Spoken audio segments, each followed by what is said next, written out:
인생의 고난의 밤을 지나는 분들이 있습니다. 대단히 힘들고 어려운 시련의 그 고난의 밤입니다. 때로는 육신의 질병으로 고난을 겪고 있습니다. 때로는 경제적으로 혹한의 겨울을 만난 사랑하는 우리 화강의 가족들이 있을 것입니다. 때로는 자녀 때문에 엄청난 고난을 당하는 어려움을 겪고 있는 사랑하는 우리 가족들이 있을 것입니다. 때로는 부부간에 여러 가지 고난을 겪고 있습니다. 이러한 이 고난의 시대를 살아가는 우리들에게 오늘 성경 속에서 하나님께서는 기구한 한 여인이 가장 화려한 인생을 살게 되는 한 사건을 소개하고 있습니다. 그 내용이 아가서라고 할 수 있습니다. 아가서는 성경 66권 가운데 짤막한 한 권의 책으로 되고 있습니다. 그런데 아가란 말은 참고로 말씀드리면 한자로 보게 되면 아가란 말은 맑을 노래 가자를 사용하고 있습니다. 다시 말해서 맑은 노래, 천상의 노래.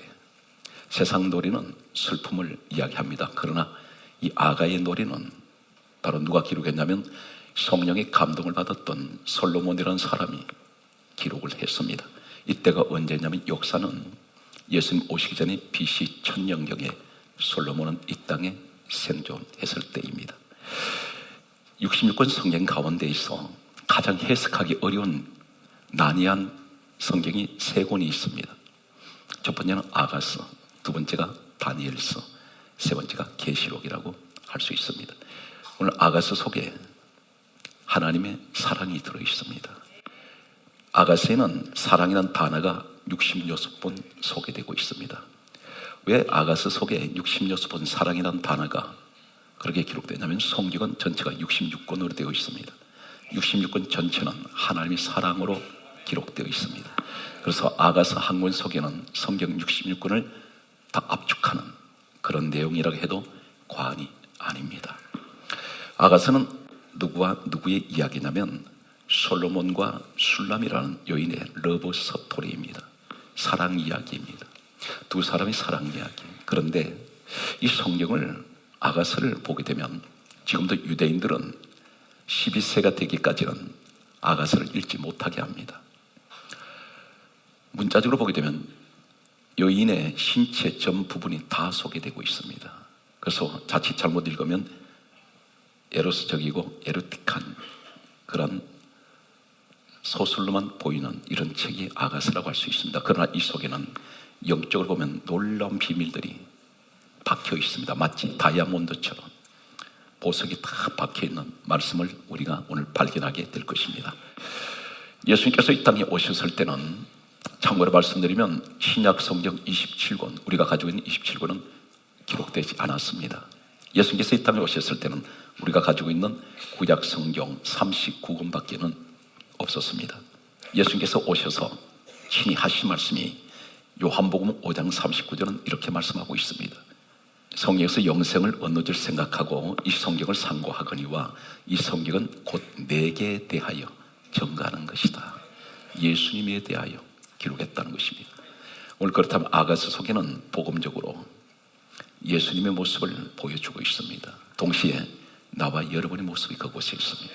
그래서 이것은 복음적으로 무슨 이야기입니까? 솔로몬과 술람의 사랑 이야기는 오늘날 복음적으로는 예수 그리스도와 성도되는 우리의 사랑 이야기를 담고 있습니다. 솔로몬은 왕입니다. 그런데 술람이는 아가서 1장 6절 보면 포도원직입니다. 신분상으로는 결합할 수 없습니다. 부부가 될 수 없습니다. 특히나 고대 시대는 도저히 상상할 수 없는 그런 관계인데 신분상으로 보게 되면 어떻게 포도원에서 일하는 여인이 그 왕의 아내가 될 수 있습니까? 지금 우리 모습을 얘기합니다. 만왕의 왕 되시는 빌립보서 2장 6절에 근본 하나님 본체 되시는 예수님과 우리가 죄인된 우리가 어떻게 하나가 될 수 있을까요? 불가능한 일입니다. 그런데 솔로몬과 술람은 하나 되었습니다. 우리도 하나 되었습니다. 그래서 예수 그리스도 아닌 사람은 누구든지 주님과 연합할 수가 있습니다. 오늘 이러한 사랑 이야기 속에 이 술람이는 엄청난 상처를 가지고 있던 여인이 바로 이 술람이었습니다. 그 여인은 솔로몬과의 아름다운 웨딩 마치를 울리기까지, 그리고 신혼의 입맞춤을 하기까지는 많은 고난의 길을 걷게 됩니다. 우리 신앙생활이 지금 어떠신가요? 교회는 지금 나와 계시지만 마음에는 여러 가지 상처를 가지고 있습니다. 오늘 특별히 여러분들이 이 시대의 술람이가 되시기를 축복합니다. 이 술람이가 이제 솔로몬을 사랑하고 어쩌면 짝사랑을 했는지 모릅니다.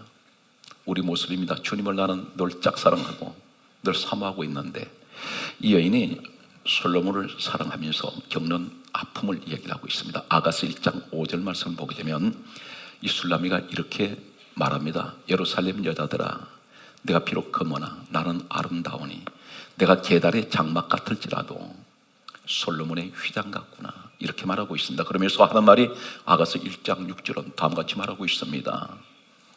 내가 일광했죠. 거무스름 할지라도 나를 흘겨보지 마세요, 이렇게 말하고 있습니다. 1장 5절에 예루살렘 여자들아, 예루살렘은 성전을 말합니다. 여자들은 그 성전 안에 있는 사람들입니다. 오늘 복음적으로 교회 안에 있는 같은 신앙생활 하는 사람들입니다. 그런데 이 사람들이 흘겨보고 있어요. 예루살렘 여자들아, 내가 비록 검습니다. 그런데 어떤 학자는 이렇게 이 술람이 여인에 관해서 이렇게 해석을 했습니다. 이 술람이 여자는 원래 흑인이었다, 그렇게 말하는 분이 있습니다. 그런데 1장 6절에 보게 되면 이 여인은 일광에 쪄서 검게 된 여인입니다. 일광에 쪄서 거무스름해졌습니다. 이 일광은 무엇을 의미하나요? 내가 세상 환난에서 거슬려 버렸습니다. 때로는 경제적인 어려움 때문에 내 마음이 타들어가고 여러 가지 거슬렸습니다. 내 자식 때문에 내 마음이 검게 타버렸습니다. 늘 밤잠을 이루지 못합니다. 가족들 때문에 나는 환경에서 너무 거슬려서 오늘 나는 비록 검으나 술람이 고백같이 이런 고백을 하고 있는 사람들이 있습니다. 사방에 나를 거슬리게 만드는, 검게 타버리게 만드는 이런 일들이 환경에 너무나 많은 것들이 도사리고 있습니다. 그런데 이 술람이 여인이 하는 말이, 내가 비록 검으나 나는 아름답습니다. 그런데 내가 당신들이 볼 때 나는 계달이 장막 같습니다, 이렇게 말하고 있습니다. 계달이란 의미가 어떤 것일까요? 장막은 집을 말합니다. 일종의 텐트를 말합니다. 계달이라는 말은 참고로 말씀드리겠습니다. 창세기 25장 13절에 보면 이 계달이라는 것을 무엇을 말하냐면 유스마일이라는 사람의 둘째 아들 이름이 계달입니다. 그런데 이 사람은 유모민입니다. 양을 치는 유모민 생활을 했는데, 이 계달이라는 사람은 사막에, 뜨거운 열사의 사막에서 양을 치고 있습니다. 이때에 장막을 칩니다. 그 장막이 천막 같은 것들인데 텐트를 칩니다. 몇 개월 지나면, 아니면 며칠이면 또 걷어서 옮겨가야 하는 이러한 생활을 했던 이 계달이라는 사람은 하도 강한 열이, 태양열이 내려 쪼일 때 이것을 차단시키기 위해서 그들은 짐승 가죽을 지붕에 덮어놓습니다. 이것이 계달이 장막입니다. 그런데 주로 염소털 가죽을 가지고 덮는데, 사막에서 모래 폭풍이 몰아치고 사방에서 바람이 불어올 때 이 계달의 장막은 짐승털 속으로 수많은 먼지가 끼이기 시작합니다. 잔뜩 먼지를 덮은 이 계달의 장막은 멀리서 보면 너무나 초라하고 추하게 보입니다. 아주 값어치 없이 보입니다. 사람들이 그것을 보면서 업신여기고 무시할 수 있습니다. 그런데 이 여인이 그렇게 표현을 합니다. 술람이 여인이 하는 말이, 나는 계달 장막 같습니다. 같은 교회 안에 신앙생활을 하는데 헐겨보는 사람이 있어요. 저 사람은 무슨 죄가 많길래 저렇게 하는 일마다 환경이 저렇게 꼬여서 저렇게 힘들고, 저런 사람 가까이 하면 안 돼. 저 사람 가까이 했다가는 오히려 저 사람이 당하는 저런 화를 우리가 당할지도 몰라. 이러한 생각을 가지고 바라보는 사람들 헐겨보고 있습니다. 때로는 자존심 상해서 누구 앞에 자식 얘기도 못합니다. 가족 얘기를 할 수가 없습니다. 가족 사이 얘기를 창피해서 말을 못합니다. 다른 사람 집안의 자녀들은 그 부모들이 이 아이에 대해서 자랑을 합니다. 그런데 나는 자랑할 것이 없어요. 아이는 이혼을 해버리거나 또 아이는 병이 들었거나 이 아이는 항상 시험에 덜 떨어지고 도대체 왜 그런지 모르겠습니다. 그러다 보니 사람들이 볼 때 나를 위로하는 것 같은데 그 속에는 즐기고 있는 사람이 있어요. 남이 잘못되는 것을 오히려 즐기는 사람이 있습니다. 심지어 내 가족들이 그럴 수가 있고 형제가 그럴 수가 있습니다. 이 예루살렘 여자들아, 나는 비록 검습니다. 그러나 당신들이 볼 때 나는 계달의 장막같이 추하고 나는 참 더러운 그런 모습으로 당신은 나를 볼 수 있지만, 나를 죄인 취급하지만, 그러나 나는 아름답습니다. 왜 그렇습니까? 나는 솔로몬의 휘장 같습니다. 이렇게 말하고 있습니다. 솔로몬의 휘장이 어떤 것일까요? 솔로몬 궁에 가장 화려한 하나의 장식품이 있습니다. 태양이 빛을 비치면 눈이 부셔서 바라볼 수가 없습니다. 이 여인은 많은 상처를 가지고 있습니다. 그런데 그 상처를 그대로 담고 있지 않습니다. 당신은 나를 흙이 보아도 괜찮습니다. 나를 비웃어도 상관없습니다. 무시해도 상관없습니다. 그러나 내가 환경은 이렇게 힘들고 어렵지만 내 마음은 솔로몬의 휘장 같습니다. 내 마음은 결코 내 마음은 초라하지 않습니다. 나는 솔로몬, 만왕의 왕 되는 우리 주님의 그 은혜가 내 마음에 있기 때문에 나는 내 속에 기쁨이 있습니다. 내게는 빛이 있습니다. 이 여인은 그런 말을 하고 있는 것을 오늘 성경에서 아가서 1장 5절에서 6절에 말씀하고 있습니다. 이 여인은 한 걸음 더 나가서 이 여인은 더 많은 고난을 당합니다. 사방에 가시가 도사리고 있습니다. 이제는 솔로몬이 슐람이 여인에게 이렇게 말하고 있습니다. 아가서 2장 2절 말씀 보게 되면 여자들 중에 내 사랑은, 따라서요, 여자들 중에 내 사랑은, 거기 하세요, 가시나무 가운데 백합화로구나. 오늘 이 복음적으로 무슨 말입니까? 주님께서 나를 보고 하시는 얘기입니다. 내 사랑은 여자들 중에, 예루살렘에 있는 많은 사람들 중에 내 사랑은, 이렇게 말씀합니다. 주님이 인정하는 내 사랑은 누구입니까? 슐람이 한 사람밖에 없습니다. 그런데 왜 하필이면 가시나무 가운데 백합화라고 말씀할까요?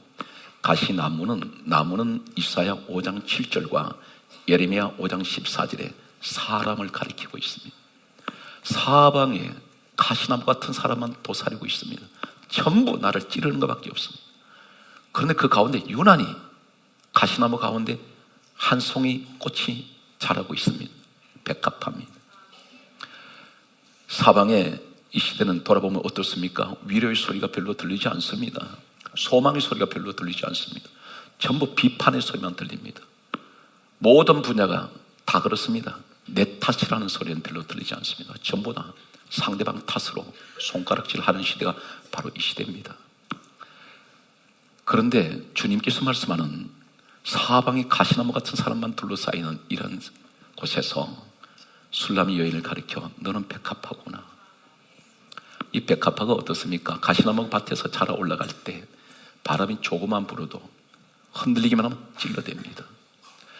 우리 일상생활이 그렇습니다. 주변을 돌아보면 나를 찌르는 사람은 많은데, 내 마음을 아프게 하는 사람은 많은데, 내게 위로의 소리를 해주는 분들은 별로 보이지 않습니다. 그래서 혼자서 몸부림치며 주님 앞에 때로는 울기도 하고 흐느끼기도 합니다.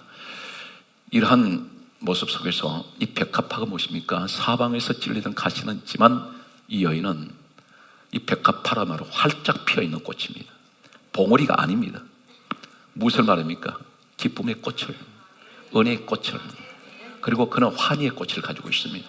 나 비록 가시밭에 있지만, 그러나 나는 찌르대는 환경에 가시는 많지만, 그러나 나는 백합화입니다. 누가 인정하세요?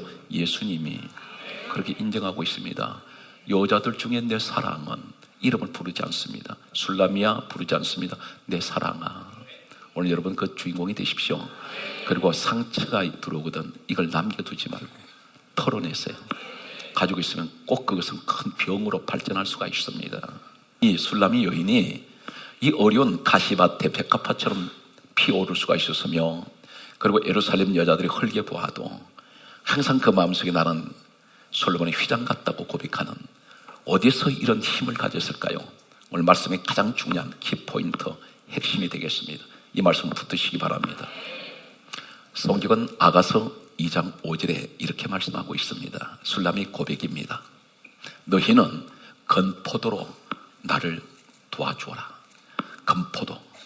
건포도가 어떤 것인가요? 이 건포도는, 포도는 포도인데 습기가 하나도 없습니다. 바싹 말라버렸습니다.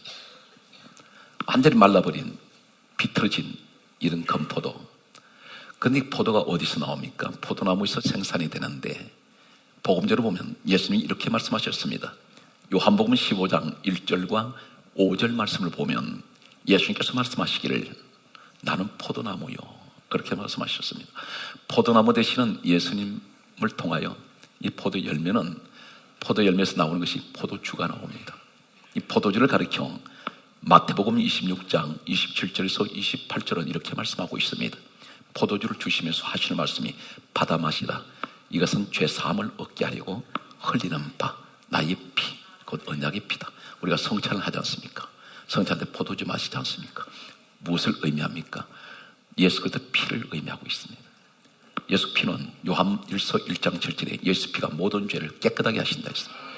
그래서 우리가 포도주를 마실 때 나는 예수 그리스도의 피로 말미암아 모든 죄에서 죄 사함 받고 나는 정결하게 되었습니다. 이런 신앙 고백이 담겨 있습니다.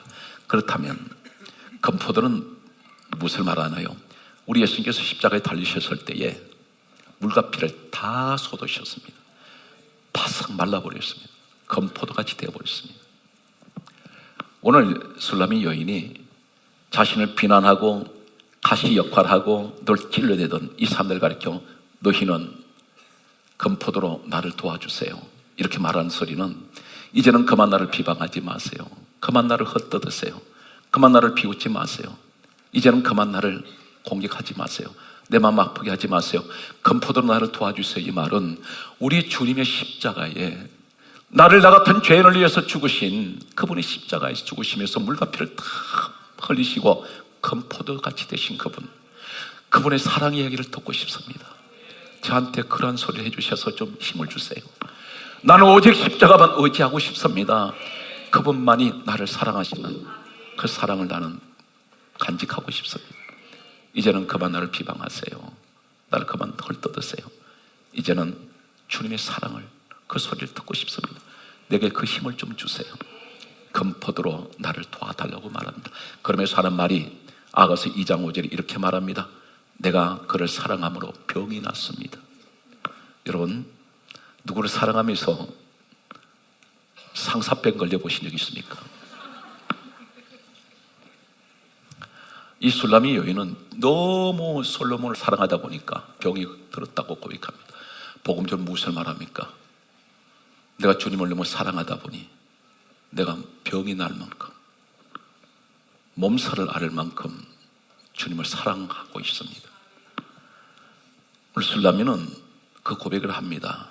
그때에 우리 주님이 보시더니 이렇게 말씀합니다. 바로 이어서 아가서 2장 5절에 너희는 건포도로 나를 돕고 내가 그를 사랑함으로 병이 났습니다, 이렇게 고백할 때에 바로 이어서 2장 6절에 그가 왼손으로 내 머리를 베게 하고 오른손으로 나를 안는구나. 주님이 나를 감싸안으세요. 팔로 베게 해주시고 안아주십니다. 왼손과 오른손의 의미는 바로 무엇일까요? 여기에 우리 일상생활의 응답이 다 들어있습니다. 잠언 3장 16절에 보면 우편손에는 장수가 있고 좌편손에는 부귀가 있나니, 잠언 3장 17절에 말씀입니다. 그 길은 즐거운 길이요 그 첩경은 다 평강이니라. 첩경이라 말은 지름길입니다.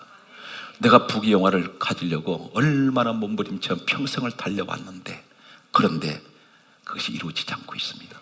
어떤 사람 몇십 년 걸렸던 것 주님이 하시면 그 첩경, 지름길을 만들어서 몇십 년 동안 노력한 사람보다 앞질러 갈 수가 있는 이 일을 전능하신 하나님 되시는 우리 주님은 하세요. 중요한 것은 내가 가시밭 속에서 백합화처럼 피어올라야 됩니다. 그 거기서 찔리더라도 나는 견뎌야 됩니다. 그리고 항상 기뻐해야 됩니다. 그리고 사람들이 교회 안에서조차 나를 무시하는 사람이 있다 할지라도 헐게보아도 나는 결코 그들한테 기죽지 말고 솔로몬의 휘장 같다고 고백할 수 있는, 내 마음은 항상 기쁨이 가득 찬 이런 마음을 가져야 된다는 것입니다. 이러한 사람에게는 하나님께서 말씀합니다. 금포도로 나를 도와달라는 술람이 이런 고백이 있는 사람에게는, 그리고 내가 그를 사랑함으로 내가 병이 났다고 고백하는, 오직 주님 앞에 그 사랑을 늘 고백하는 이런 사람은 왼손으로 나를 베게 하고 오른손을 안는, 우편손에는 장수의 복과 좌편손에는 부귀의 복을 주시는데 그 길은 인생길이 즐거운 길이요 그 접경 지름길은 다 평강이라는 이 축복을 약속을 하고 있습니다. 이제는 지나간 상처 기억하지 마십시오. 지워버리세요. 결코 생산적이지 않습니다. 비현실적입니다. 이미 과거에 묻어버려야 됩니다. 이제는 앞을 보고 가셔야 되는데, 오늘 여러분이 이 시대에 술람이 같은 사람 되시기를 축복합니다. 성경 말씀을 계속해서 보면 성경은 우리에게 다음과 같이 말씀하고 있습니다. 이 사람에게 어떻게 말씀하세요? 아가서 2장 10절은 이렇게 말씀합니다. 나의 사랑, 나의 어여쁜 자야. 얼마나 이 술람이가 아름다웠길래 나의 사랑, 다시 말해서 내 사랑아, 나의 어여쁜 자야. 거기에서요, 나의 사랑, 나의 어여쁜 자야. 아가서 2장 10절은 이렇게 말씀합니다. 따라서요, 일어나서 함께 가자. 세 가지를 말씀합니다. 일어나라. 이제는 일어나야 될 때가 되었습니다. 어떻게 하면 하나님께서 내가 그 자리에 설 수 있을까요?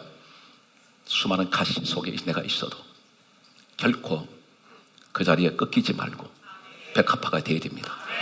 그리고 사람들 아무리 헐게보아도 비웃어도 결코 기죽지 말고 내 마음은 항상 주님이 함께하는 은혜의 마음을 가져야 됩니다. 기쁨이 있어야 됩니다. 소망을 가져야 됩니다. 이 사람들에게 말씀합니다. 이제는 일어나자. 왜 혼자서 일어날 수가 있나요? 못 일어납니다. 말씀합니다. 두 번째가 함께라고 말합니다. 내가 너와 함께하고 있잖아. 그리고 가자 말씀합니다. 과거형이 아닙니다. 현재형도 아닙니다. 미래형입니다. 앞을 향하여 이제는 갈 일 남았다. 내가 너와 동행할 것이라는 것입니다. 그러면서 아가서 2장 11절은 이렇게 말씀합니다. 겨울도 지나고 비도 거쳤고 인생의 겨울이 지나갑니다.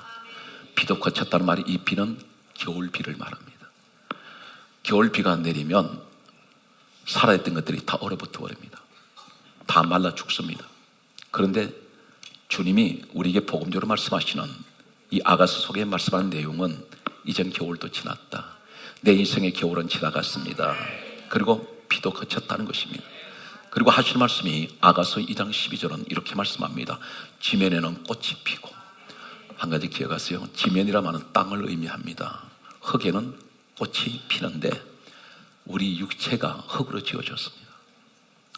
흙으로 지어진 내 육체에, 내 인생의 삶 속에, 이 땅에 사는 동안에 내 인생에는 꽃이 핍니다. 인생의 꽃이 피는 여러분 되시기 바랍니다.